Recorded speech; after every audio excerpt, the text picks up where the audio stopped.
Who wants to do a metaphor session with me? Who wants to play with this? Any men? No man has been on stage yet. Gosh, I'm so nice to people. Hey, tell me what's going on before you come up here.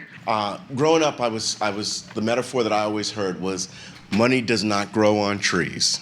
So coming to this training or even getting involved in getting an education, et cetera, it was always thought that it's going to be a financial struggle. Mm-hmm. So really trying to get that out and knowing that the universe will bring whatever I need, but I do have that stuck in places. Okay, let's do it. How do you feel about money? Most people say they get tense and nervous when they think about it. And often people say this tension is something that holds them back. In this coaching session with Magali and Sean, we're going to meet Sean, who is the leader of a nonprofit organization. Sean had spent his entire career creating a real positive impact for thousands of people. And yet, when it came to money, he often felt stressed and helpless. At a live training with Magali and Sean, he raised his hand to get some coaching. You're going to see Magali use a powerful coaching strategy called metaphor strategy, which will help Sean to discover how to feel more confident and at ease about money. Well, I'm glad we're doing this. We're going to have fun with metaphors. So tell me more about that. What you heard, what it is for you, like how has that evolved in you, that metaphor about money? Well, first I declared that I would not get on this stage unless you said something about men. I noticed no men had come on. I said, if she says no man has come on stage, I'm going to come on stage. Oh, I knew what to say, yes. Yeah. Sometimes a client will tell you, plain and simple, that they're reluctant to be there. This concern is universal. When this happens, it's important to focus on building trust. Let's see how Magali does that. I work with folks who are homeless. I'm an executive director for a nonprofit. Oh, great. Most of our clients just financially on the margins of life. Yeah. But I tell them how rich they are, and they look at me like I'm crazy. When I came to the mission 17 years as a volunteer and I saw homeless people plugging in cell phones, I thought, I didn't have a cell phone at the time. These guys are rich. So I start to relate that sometimes I was a college student. I couldn't afford a cell phone. Yeah. So that was the beginning of learning from other people's perspective. People may not see. I thought you were going to say they were rich in their heart or something, but you. Well, I mean that too, yes. of course. Yeah. But the visual, what I saw first was that was very impressive. In an intervention focused on his emotions about money, Sean starts by mentioning that even homeless people used to feel rich to him. Magali's looking for ways to make Sean more comfortable, so she's going to ask him to help answer her questions. You know, I never thought I'd go to a homeless mission. People would plug in cell phones. Yeah. What? I have questions about that. I wonder, how does that work? How do they pay the bill for the cell phone? Because many of them have finances. So I work in Oakland, very expensive real estate. So they become homeless because of they've lost their house, and it's easy to be locked out because now the prices are so exorbitant. So that's how that happens. So they do have some financials. They'll get a benefit from the government, maybe from working. They'll get SSI from so they do have bank accounts. They do have a way to pay for things often. Maybe not bank accounts, but they'll get a check. And they'll go cash their check. And they'll pay. Okay, I've always wondered that. So you're hitting on a point that, I spent a lot of time in cafes, and the people I talked to were often homeless in cafes. Right. Yeah, and some of them, when I got to know them, now I've been 4 years as the director, had more money than I had, and I'm the director, and I'm like, financially they are not just able to manage their money, and that becomes an issue. Now let's see what you're doing. I mean, if you're drinking $300-400 worth of alcohol, we can manage that somewhere else, and then you can start getting some housing. But that buy-in becomes something that I understood. I said, I know because I'm number 9 of 11 children. So financially, money doesn't grow on trees was an easy way for my mom to say, you can't go to the movies, we can't afford it right now. But I wish she would have said metaphor. we can't afford it right now. But she said, no, money don't go play somewhere, So Okay. I learned And how then to what metaphors have you used for yourself around money, like through your life? just sneak into the movie, Oh, so you find a workaround. work around, Work around. Get with friends that have enough money to pay for you to go to the movie. So funny thing, I start really attracting some very financially stable people who wanted to say, come to the Okay. movies with us, man. Okay. I don't have the money today, and just being transparent. Oh man, I got you. Come on, man, you're funny. We want to see what you're gonna say after this movie. So I'd say something funny worth coming back the next time, right? So you used your strength. So really out of this problem, real situational, survival. there's nothing pretend about not having money, and you created a way to Right. And they thought it was funny be that joyful I and- snuck in the popcorn and the drink. Yeah. And you hear my popcorn bag open and stuff. Yeah. That was funny. Yeah. But I thought it was actually, So that was kind of a younger you. Now was fast a younger forward. me. Tell me right now what the, or in between then and now, what other metaphors have kind of, how you see it. I still see that I have to be cognitive of, I have to really connect consciously that still permeates who I am, really. Coming here. What do you mean that permeates that lack, that sense of not having enough? oh man, I got to get a deal. Sometimes as a black person, I feel like maybe I'm getting the black deal. I'm not getting the best deal. And I don't want I want the same deal as everybody else. I don't want the worst deal. We don't have a deal based on any. I know, exactly. But that's not your issue. It's my it's issue, your and I have to issue. realize it. Okay, got it. Right? Got It's it. not- I was thinking. No, I'm not talking about here. I'm talking about in buying a car and renting a property. Okay, Are you got Latino? Do you understand? You're shaking your head. But you understand I do. You do? Wonderful. Why do you understand? Because I've experienced that as well. That you'll get I think sometimes that I get a deal that's different than what other people do. and the deal is worse, or is it better? Oh, worse, yeah. Yeah. Well, and statistically, I did some study. Well, that it's probably true. It is true. Yeah, Well, yeah. you shop online, the price is different. You go in person, well, we're going to sell you this. I want to pay cash, and they want me to get this credit deal for, 110% interest. So They think I deals don't know. are important then. Deals are important. And fairness. That's really what it boils down to. That I want to be Fairness. transparent, and I want the same. I don't want a better deal. I hear folks will come into my office when I was doing real estate, and they would say, "You gonna hook me up because I'm black, right?" And I would say, "Yes, of course." I start to learn not to say no, to say yes, and I'm gonna give you the best deal because all they wanted was the same deal as the Caucasian person. They thought that they were getting the best. They wanted. If I told them that guy right there, I'm giving you the same deal, and if he was white, good enough. That was what I want. I want to be treated just like. He didn't want a better And deal. did you treat them all fairly? Yes, of course. Yes. Okay, I was just wondering. Yes. Just But wondering. I did know some colleagues that wouldn't tell somebody about it. We would have a move-in special, and they wouldn't tell them. Yeah. Maybe they just but I told them. Yeah. You know. Absolutely. Yeah. Okay, are you still working with the homeless now? Yes, I'm the executive director You're for the the executive Open Door director. Mission. We love volunteers and we love ideas. www.todm.org.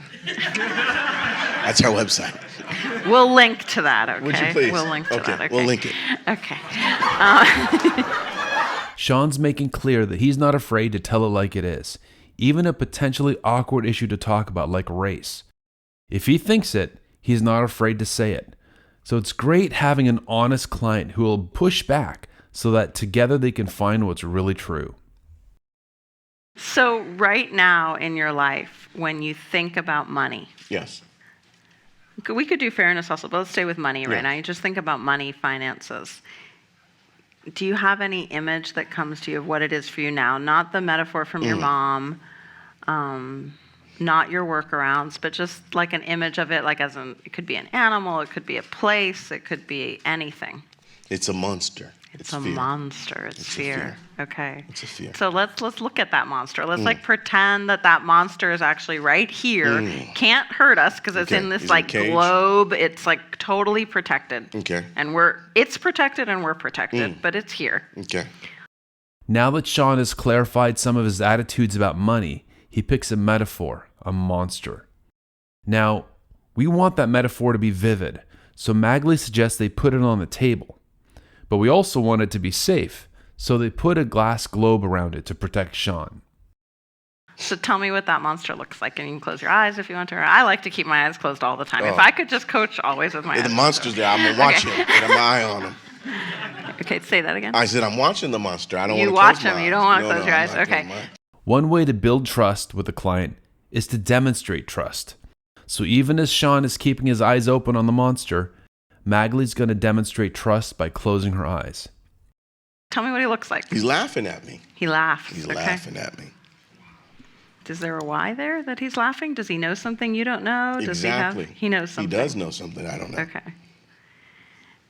And what's his face like? Oh, it's a big, just big old teeth that are just maybe golden big teeth. Awesome.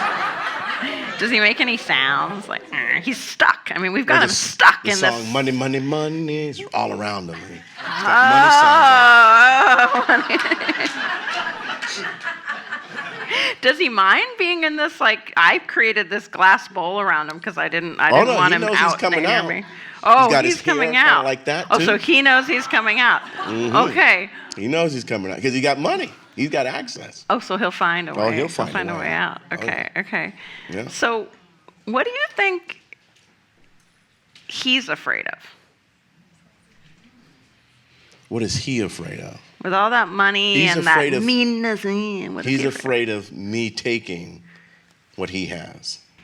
So he's not good at sharing. No, No, he's not very connected or not loving. connected. Okay. And would you say that money in itself is not a connective thing? No, I think it is. You think it is. Yeah, So that's part why of I you wanna thinks show it them. is. We're going to share. You're going to be more. You're going to be happier. Okay. Oh, I know it is. So you want the monster to actually grow Absolutely. and evolve. Absolutely. So you kind of care for the Oh, monster. I care for the monster. Yeah. Yeah. He's a good okay. monster. Notice that in metaphor strategy, we don't worry about keeping things consistent. First, the monster was money. Then it had gold teeth. Then it wanted to keep money away from Sean. Now Sean is concerned about the monster, wanting it to be more connected. That's a good metaphorical flow. We don't contradict it and we don't go backwards. We continue to develop this imaginary metaphor together, and in the meantime, Sean's brain is becoming more activated, more creative, more resourceful, and more capable of answering any questions he has. Was he cute when he was little? Like, I think all monsters were adorable at one Well, point. he's not cute. I'm a guy, but he's cool. You know, the way a baby dog is cute. No. Okay. That's a cool dog, man. That's a cool dog. I like your dog. That's a cool dog. All right. I told a little kid So he was cute. cool once. When he was little and tiny, he was cool. He's cool still, but Okay. he doesn't know he's cool. He doesn't know he's cool. He's just Okay. protective of his stuff. So what would he need if he had skills? If you were coaching him, that monster with the gold teeth and that sort of what's that word that he has that he's hoarding? He's doesn't want to share. He doesn't even know that he can probably. What would you want him to have? I would want him to have that sixth human need, which is the growth. I mean, the contribution. You want him to have contribution. Yeah, he has to. When you contribute, and I think before you write a check, you should contribute. You should come in With your time, with your heart. and see what you're contributing to, whatever that organization is. Go and see, because it's easy to write a check and think you've done something, and you probably would do more if you were to go and see and experience where your contribution is, because you see that your check was. So that's a strong belief, Yeah. probably from your experience, From that my that's helpful to experience, people. But is it possible that some monsters might evolve without contributing, but they might become quite gentle, loving in their own way? Is it possible? Is it possible? I think that total growth comes, that fifth element comes after. You have to You have to lasting has contribute. That says- yeah, You have okay. and contribute. I feel, from my experience, in a way that you may never have thought you would, like seeing the guy in the coffee shop and actually interacting with him and finding out about his life. Yeah. And then not just giving him $1, but Right. really listening to his story, finding out that he has more dollars maybe in his pocket, but he doesn't know how to use them, but you know how to use them, and you can really contribute to his life or her life. So that connection is key to contribution. Absolutely. Because some people actually, I mean, just kind of as a expansion idea, that it seems to me some people contribute without speaking a word to another person. They contribute in their prayers or in their, or with their money, like you know, when I hear of some celebrity, I remember hearing once about Sarah Bullock just writing $1 million check right away to some catastrophe. And I thought, wow, that's pretty cool. Like, even though she might not go there, that's a big chunk of... I think that's pretty cruel. Cruel? You think that's cruel? So this is a deep... Because she might have given it to an organization, and I won't mention any names, but they didn't give it to them, Haiti. Okay. And they didn't really, that $1 million Okay, so, but I mean, so there are used for issues, so administrative. she wasn't, so a person needs to be educated about money too. Exactly. So education, and they have to see down the line, so they have to have a good view into the future. It's not just a temporary action. They got to know about where the money's going. Tell me, fill it in for me. I think you can feel when you go into an organization, you go, oh, this is real. Or you'll talk to the people. If you came to my organization, you talk to people. Okay. And you get to hear their stories outside of me. I've seen people pull people out, you know, and really talk to them and get to see, really, do you think that this organization is helping people from the person who's being helped? That's essential to me to contribute it. Contribution has to be knowing, really putting your finger on the pulse. Yeah. So it's not a distant thing. It's wonderful when a client can teach you about their values. Sean first started with his upbringing, his mother's beliefs, the creative ways that he got into the movies despite never having money, how he didn't have a cell phone even though his homeless clients did, and how money was like a monster to him. These were his reactions to financial issues. Now he's sharing his deeper values for how money should be used, and how it shouldn't be used as a replacement for actually personally caring about people. This is important to understand. Now the question is, can they turn the money monster into something else? So it seems like money is central to this larger kind of life purpose for you. Sure. And which isn't for everybody.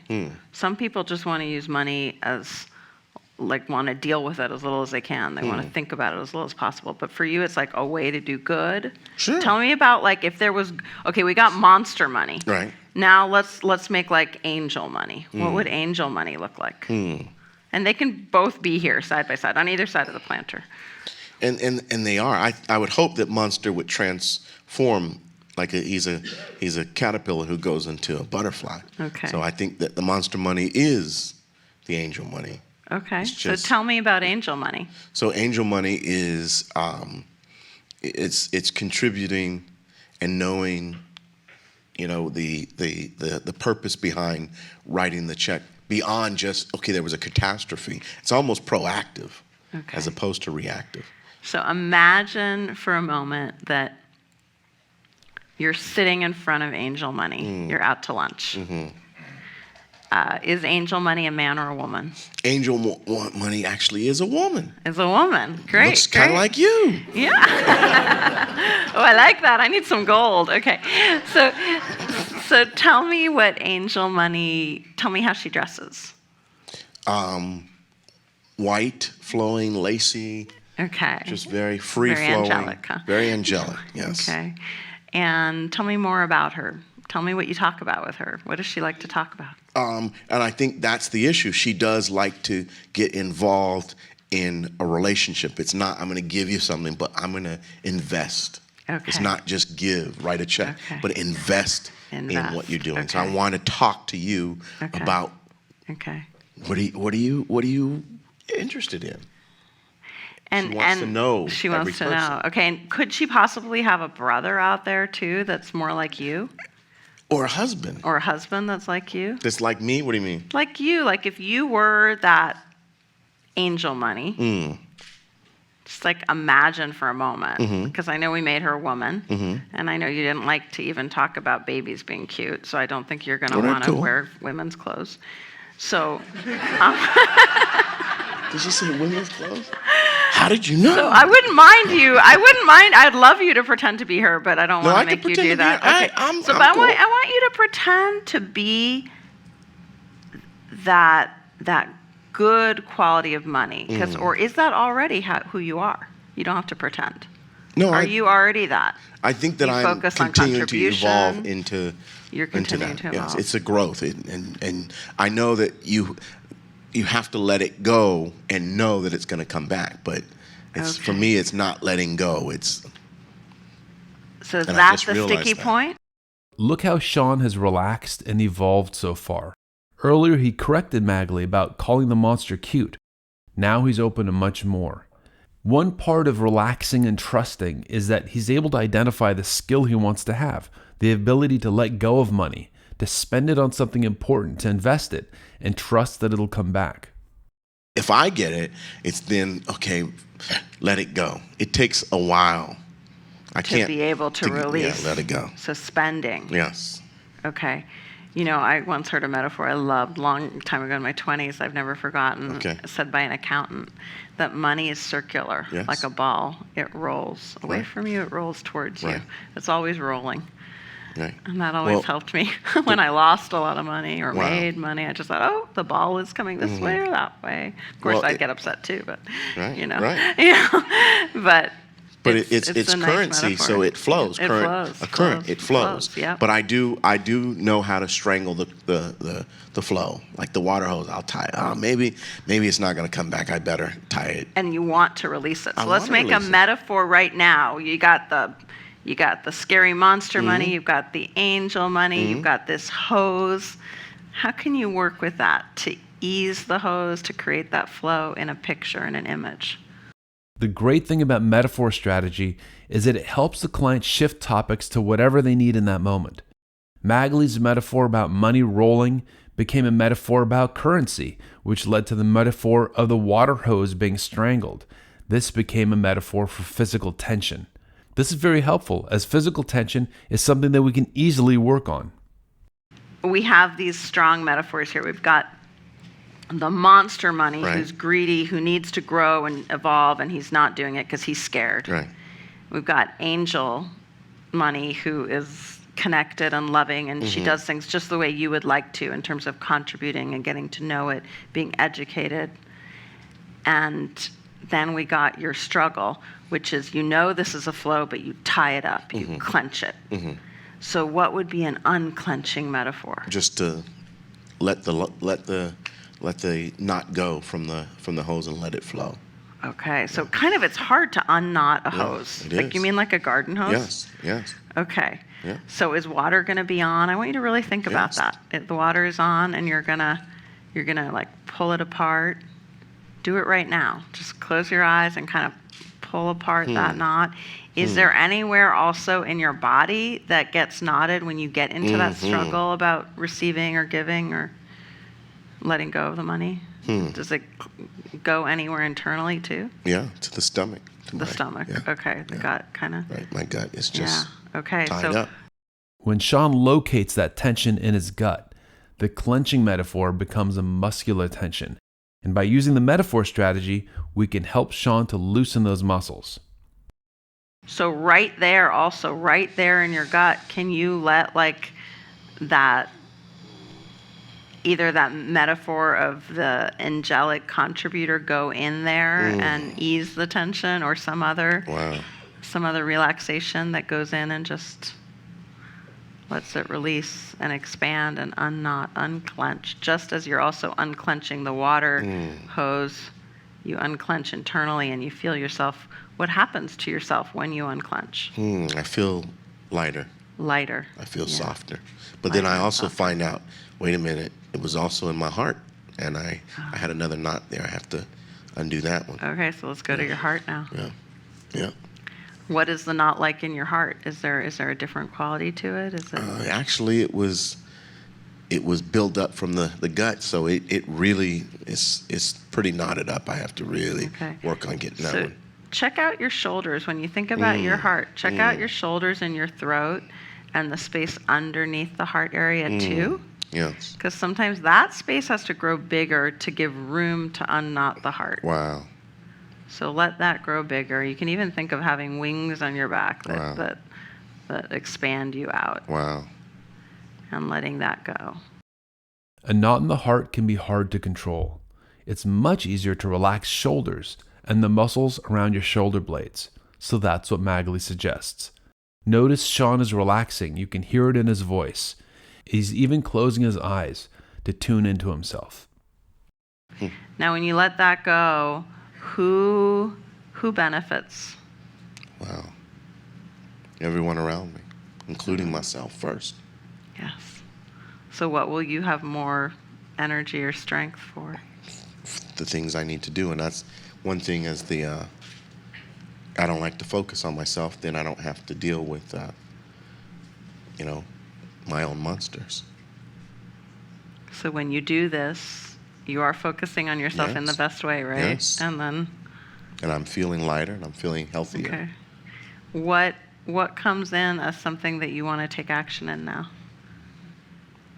What comes in that I want to take action? Yeah, on? any ideas of something like if you're in this unclenched state, if money is not a struggle for you and how you're going to use it or deal with it, it's flowing, you're flowing internally. Now, any ideas of, oh, okay, now I want to do this? Oh, well, I did on February 1st, the mission that I work at, we've been in existence. That site's almost 100 years old. And we've never done any maintenance to it. So we have money in the bank, and I inherited that from someone who was running the mission for 4 years. He'd passed, and I clenched it hard like he did. So February 1st, I closed the mission, and I brought in every architect and every plumber and all the contract. So we're going crazy to get that property, up to speed. Great. So you did this on the outside, but there was a Right, but I leftover still- knot on the yeah, yeah. inside. Well, because what happens when we release this money? Yeah. We're not going to have any. Yeah, but how will the community benefit from Major. that? Just to physically, this building has been an eyesore. I went to the planning committee, and they were like, "Where have you been? We've been waiting 40 years for you to come and say you want to do something." Wow. So I said, "Do you have any money for it?" No. We have. So We want to charge you money. okay, But so you've done this. we You've have taken the literally, action, yeah. and there was this But I'm leftover. still, feeling Where it. else in your life can you still? So if you're not just right now, but tomorrow, the next day, forever, you're continuing to always unknot anything that gets tangled around this currency. Where else, other than the mission? Is there any other parts of your life? Relationships, communications? How are you in my head? Yes, my relationship with my fiance. As a client gets more and more resourceful in metaphor strategy, their mind is thinking, where else can I focus this problem-solving attention? Sometimes a new problem will pop up, like a relationship. Magali thought it might be the case, and it's true. So we can shift the metaphor now to Sean's relationship. If you're unknotted on the inside, just imagine you are. Feel that unknottedness. And then think about a time with your fiance in the future. How will you be experiencing that if you're unknotted? Ooh, boy. Or better? I can listen to her, and that the exercise that we did yesterday, the quiet, the Yeah. non-verbal, and she said, "Oh, you were so supportive and you heard me." I said, "I've never heard that from a woman before." I said, "I should have said nothing. That's what I should do. I just did this." And she thought that was wonderful. I said, "Why didn't I ever do this?" Oh, Right? I couldn't believe that. She said that I didn't say nothing. I normally say stuff. So be quiet and just go. Good, right? I'm practicing. It's great in coaching to be able to laugh together. It helps both of you. Magali's showing how much she enjoys Sean's sense of humor. will you do Really, that you're with your fiance? Oh my goodness. I'm going to send her pictures. Yeah. Wow.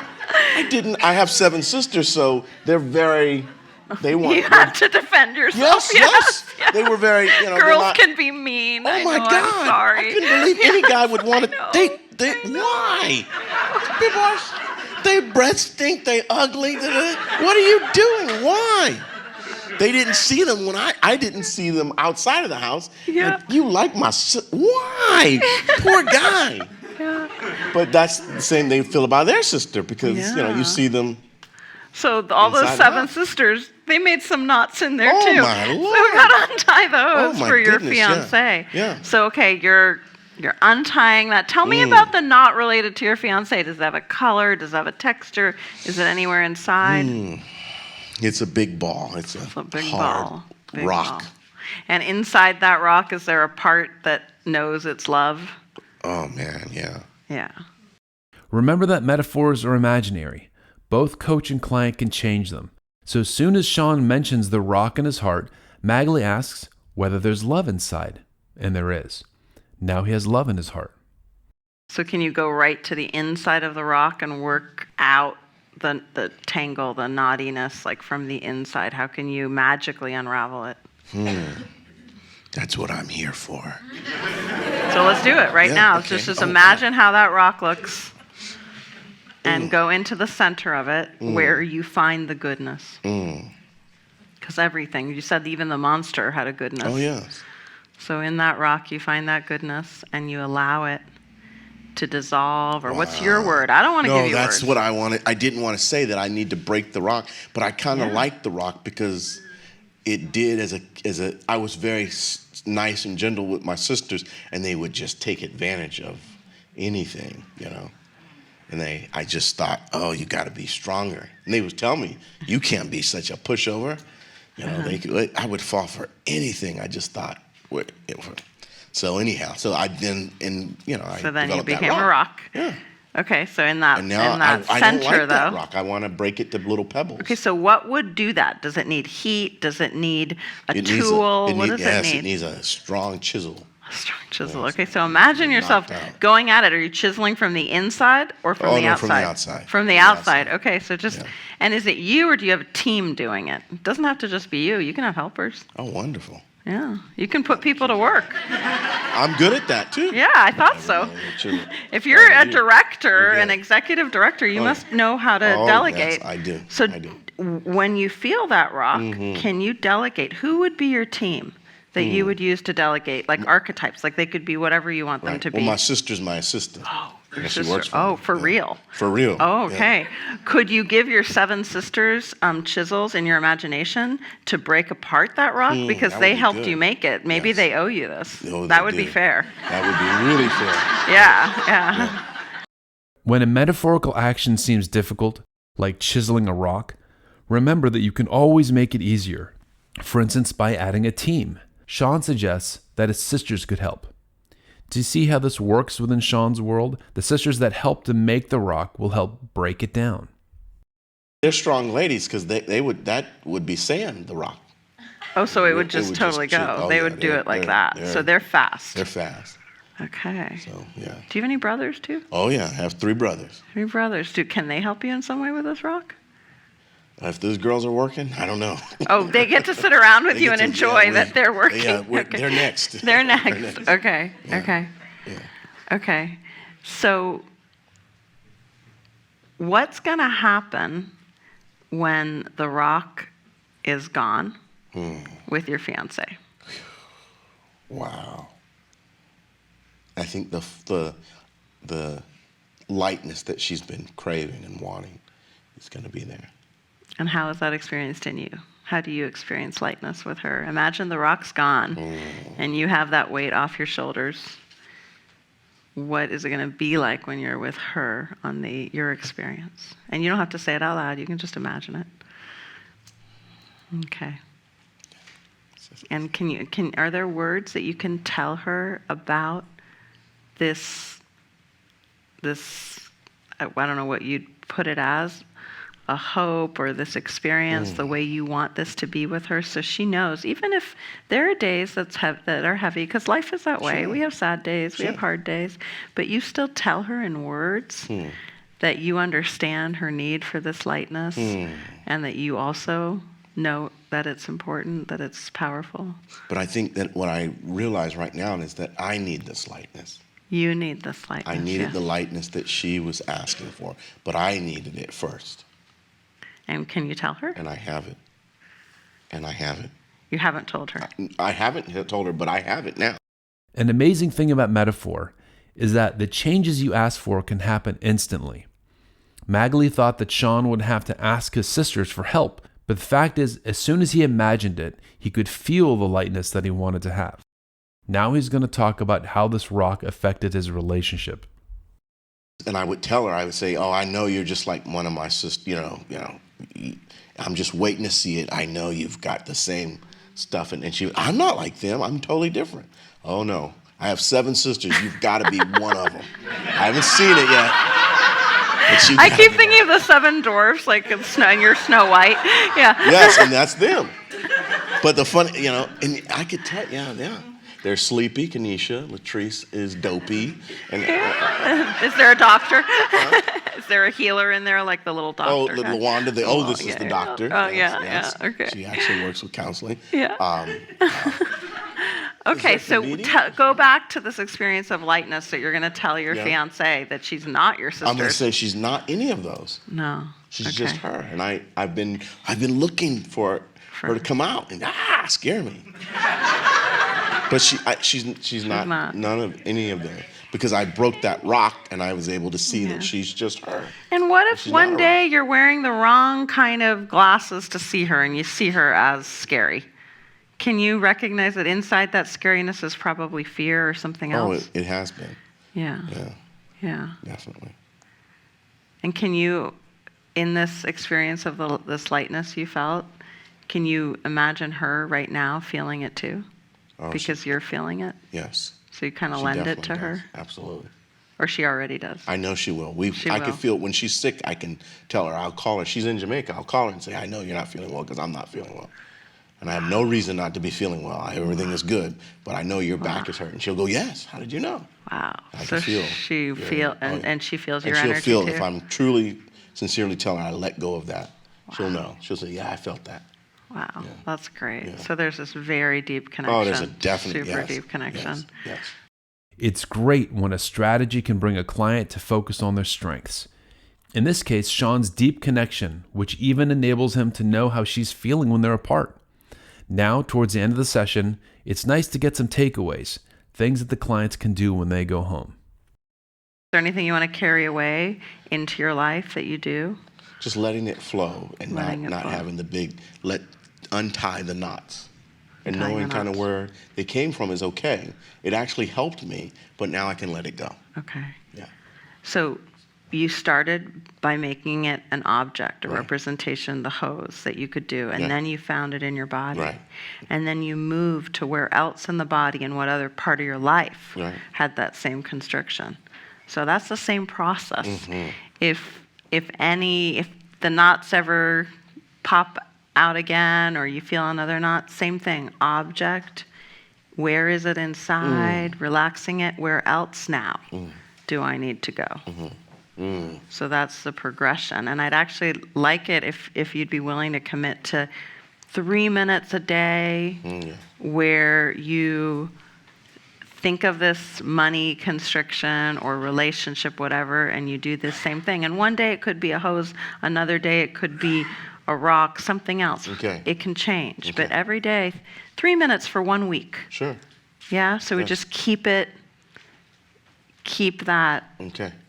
expansion. And you might go from just lightness to incredible bursting joy or something else. I don't know. Okay. So also the expansion continues too as you use this metaphor. It's not just the metaphor. Right. Wow.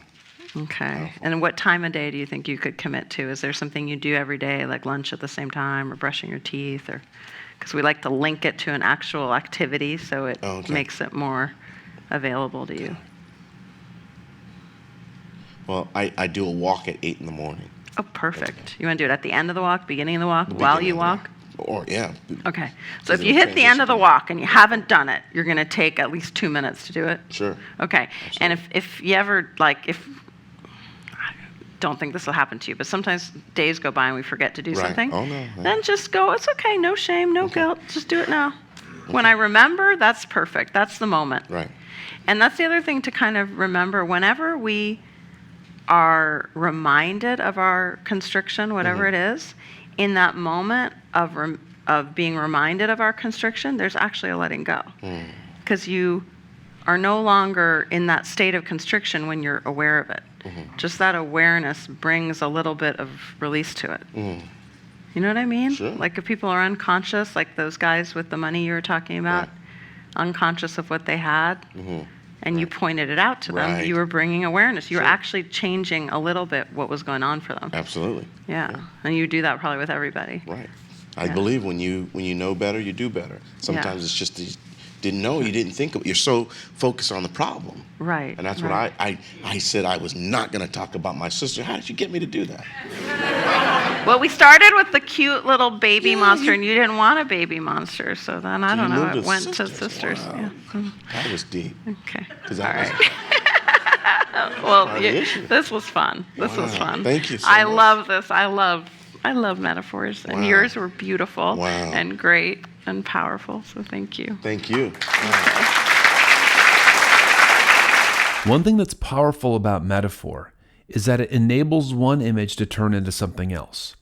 Since our minds create metaphors spontaneously, metaphors can help a client to speed up their process of solving problems. Sean thought his question was about money, but he was able to go deeper than that, to a difficulty in letting go what he experienced, not only money, but not only work, but also in his relationships, and ultimately with himself.